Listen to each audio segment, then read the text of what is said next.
Wall Street or the billionaire class or corporate America. We represent working people. We are not going to take that.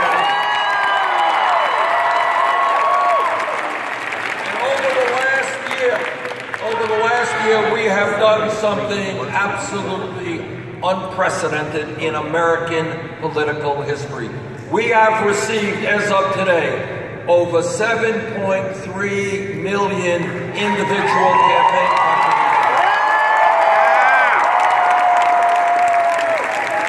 Anybody know the average contribution? $27. I was just at the White House Correspondents' Dinner the other day. President Obama knew the $27. And what is revolutionary about that is that we are showing the entire world that you can run a successful and winning campaign without being dependent on powerful special interest and the billionaire class.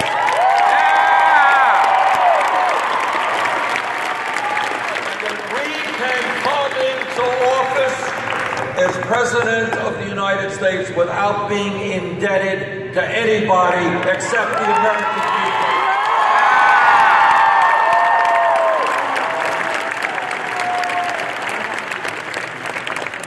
Now, Secretary Clinton has chosen another approach to raise her money. She has not one, but several super PACs. In the last reporting period, her major super PAC reported raising $25 million from special interest, including $15 million from Wall Street. In addition to that, as you know, she has given a number of speeches on Wall Street for $225,000 a speech.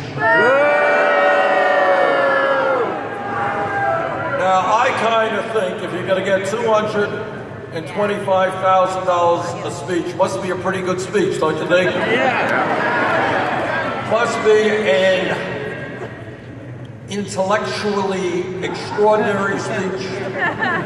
Must be a speech that reveals how we solve all of the problems facing our planet. And therefore, I think she should make those transcripts public.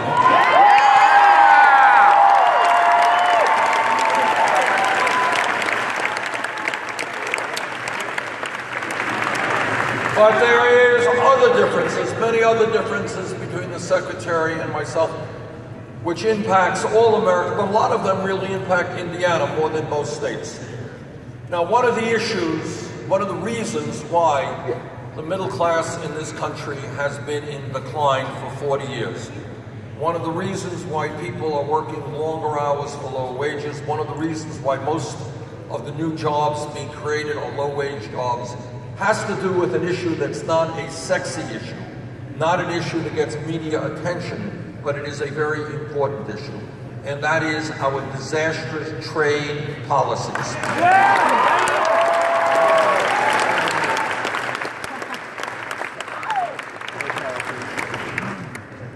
What we have seen in the last 30 or 40 years are tens of thousands of factories in America shutting down, corporations throwing American workers out on the street by the millions, and then moving to low-wage countries like Mexico or China. In fact, as I think many of you know, right here in Indiana, United Technologies is shutting down through Carrier, they own Carrier, is shutting down 2 plants, throwing 2,100 people in this state who are now earning middle-class incomes out on the street and moving to Monterrey, Mexico, where they pay workers there $3 an hour. This company makes billions of dollars a year in profits. This company was able a few years ago to give a severance package to its CEO of $171 million.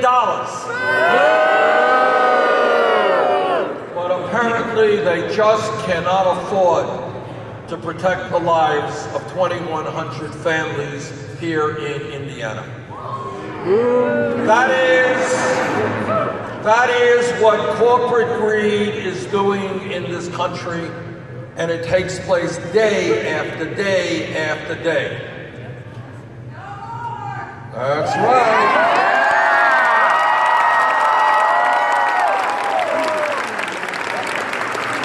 Listen to this, just as an example of what these guys get away with, the kind of greed. A number of years ago, there was a guy who was the head of General Electric. His name was Jack Welch. Anyone know Jack Welch's name? He was called Neutron Jack. You know why he was called Neutron Jack? Because he was busy shutting down GE plants in America.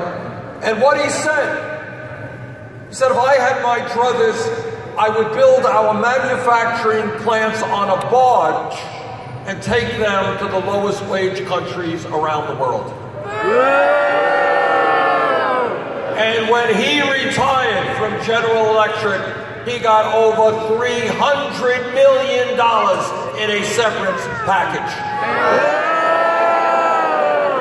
In other words, these large multinational corporations, whether it's United Technology, whether it's Verizon, whether it's General Electric, they could care less about the workers who built those companies, about the consumers who bought their products.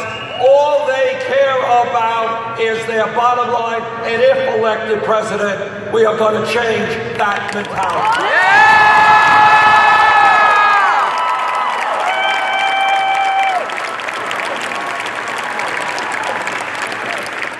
Some of you may know that a few weeks ago I was invited to go to the Vatican to participate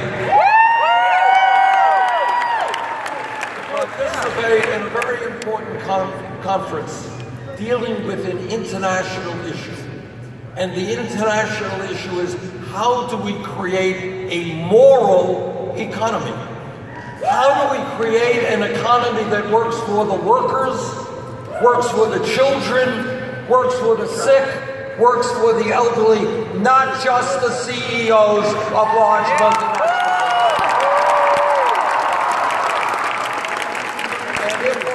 President, that will be exactly the mission that together we will undertake, creating a moral economy, not an economy based on greed.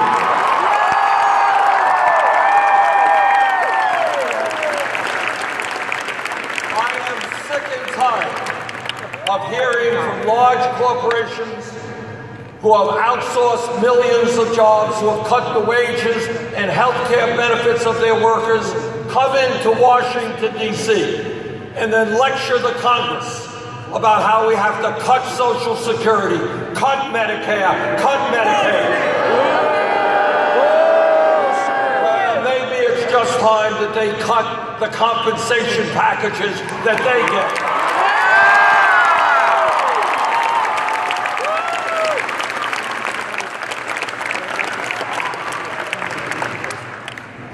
I am running for President of the United States. You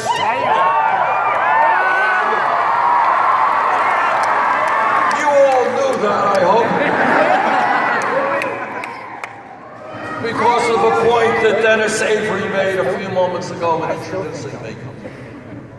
In 2002, this country underwent a very, very serious debate in what turned out to be the major foreign policy issue facing our country in our modern history, and that was the war in Iraq. I listened very carefully to what President Bush and Dick Cheney and others had to say about that war. And I was in the House then. Secretary Clinton was then a U.S. Senator from New York in the Senate. And we both got the same information. We heard the same evidence. I came to the conclusion that President Bush and Dick Cheney were not telling the truth. I voted against that war.